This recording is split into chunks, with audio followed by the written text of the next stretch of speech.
Bueno, estamos en dependencias de la Universidad de la Frontera realizando un seminario sobre revitalización lingüística con cuatro importantes organizaciones que trabajan en materia de inmersión lingüística particularmente y también nidos lingüísticos. Un proceso de fortalecimiento cultural, identitario, pero principalmente de búsqueda de nuevos hablantes del mapudungun, de la recuperación de la lengua. Todos los procesos que hemos realizado ya a través del tiempo, nuestros chachás y nuestros adultos mayores nos han dicho de que nada se puede continuar sin el mapuzungun.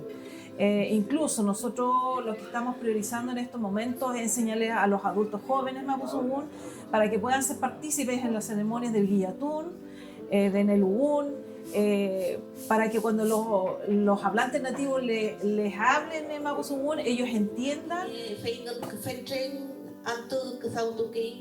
La propuesta que entregamos hoy de revitalización va dirigida al presidente Gabriel Boric, principalmente para que él firme el decreto regional de Mapuzungún, para que esto agilice la bajada de recursos. Lo primero, valorar el espacio, la instancia. Yo creo que es un buen síntoma del hecho de que, en particular, la universidad y en este caso también CONADI, generemos esta oportunidad de poder escuchar a las organizaciones. La revitalización lingüística la hacen los pueblos, la hacen las organizaciones, y el Estado tiene que generar las condiciones para aquello.